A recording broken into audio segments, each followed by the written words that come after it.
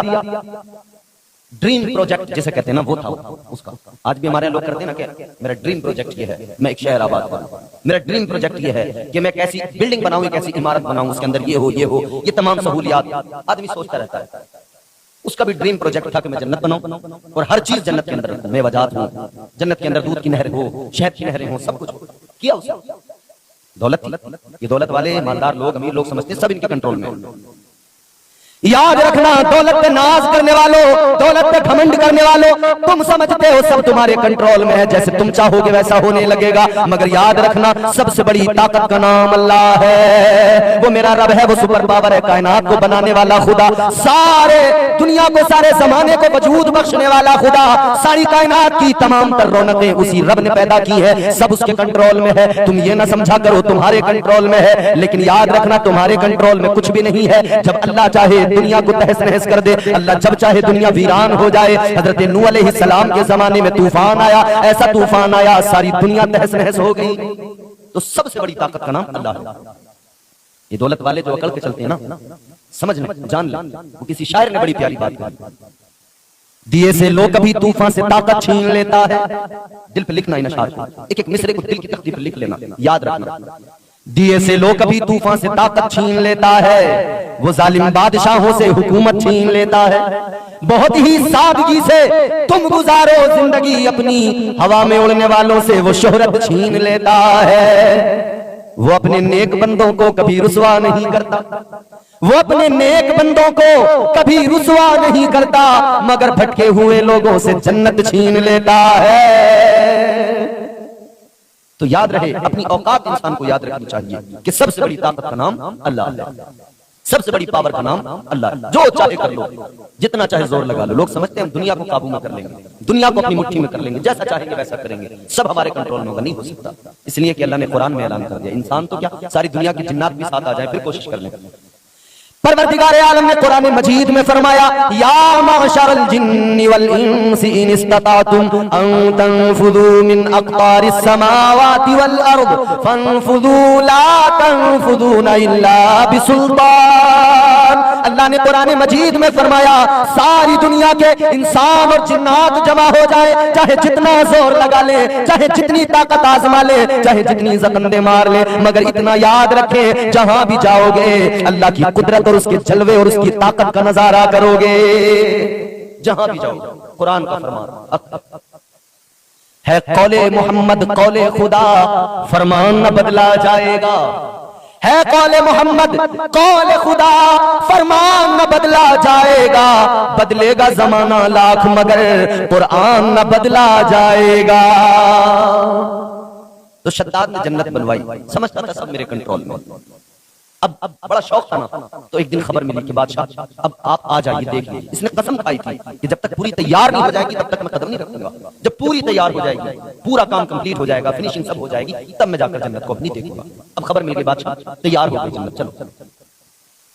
اب یہ شداد چلا جنت دیکھنے کے لیے، قافلہ نکلا، اللہ و لشکر کے ساتھ میں نکلا، جنت کا نظارہ کرنے جا رہا ہے، اپنی بنائی جنت دیکھنے جا رہا ہے۔ راستوں کو سجا دیا گیا، بڑا اچھا انتظام ہے، بادشاہ جا رہا ہے۔ آج بھی اگر کوئی وزیر چلے، کوئی منسٹر چلے، کوئی ملک کا وزیر اعظم چلے، اس کے لیے بڑے انتظام ہوتے ہیں۔ لوگوں وہ بھی بڑا طاقتور بادشاہ تھا، اس کے لیے بھی انتظام ہوئے۔ راستوں کو سجایا گیا، راستوں کو سجا کر بادشاہ کا استقبال کیا گیا۔ چلو بادشاہ اپنی جنت کا نظارہ کر لو۔ چل پڑا بادشاہ، پہنچ گیا اپنی جنت کی طرف، دیکھا رشک کر رہا ہے، فخر کر رہا ہے، اور گھمنڈ بھی پیدا ہو گیا، میں نے جنت بنائی ہے۔ مگر جنت کا کوئی بدل ہے دنیا میں؟ کوئی پیدا ہوا ہے جو جنت کا بدل لا سکے؟ جنت تو اللہ تعالیٰ نے بنائی ہے، بڑی خوبصورت جگہ ہے۔ کبھی اگر جنت کے حسن پہ بات کرنے لگے، ایک مکمل عنوان ہے، انشاءاللہ کبھی اس پر بات کریں گے، اور مکمل جنت کے عنوان پر بات ہوگی۔ جنت ہے کیا، اس کی خوبصورتی کیا ہے، جنت کی رانائیاں کیسی ہیں، اس کا حسن کیسا ہے۔ شداد نے دیکھا سامنے جنت قریب پہنچا اور قریب گیا، بڑی آرزو ہے دل میں، بڑا شوق اپنی بنائی جنت کو دیکھنے کا۔ ملک الموت کہتے ہیں یا اللہ، جب شداد نے پہلا قدم اپنی جنت کے اندر رکھا تھا، ایک قدم اس کا باہر تھا، ایک اس نے دروازے کے اندر رکھ دیا تھا، یا اللہ اسی وقت تیرا حکم آ گیا کہ اس کی روح کو قبض کرنا، اس کا وقت پورا ہو گیا۔ اے پروردگار، اے رب لم یزل ولا یزال، میں پہنچ گیا شداد کی روح قبض کرنے کے لیے۔ میں نے دیکھا ایک پیر شداد کا جنت میں، ایک باہر، یا اللہ اس نے ساری زندگی کی کمائی لگا دی، ساری دولت لگا دی، ساری سلطنت کا خزانہ لگا دیا، بڑا شوق تھا اس کے دل میں، ایک قدم اندر ایک باہر تھا۔ تیرا حکم آ گیا مولا، میں روح قبض کرنے گیا، یا اللہ حکم تیرا تھا، اے پروردگار میں نے تیرے حکم پہ عمل کیا، لیکن مولا مجھے اس وقت میں شداد پہ رحم آیا، اس لیے رحم آیا کہ اس نے اتنے شوق سے بنائی، ایک بار دیکھ تو لیتا، اتنی تو مہلت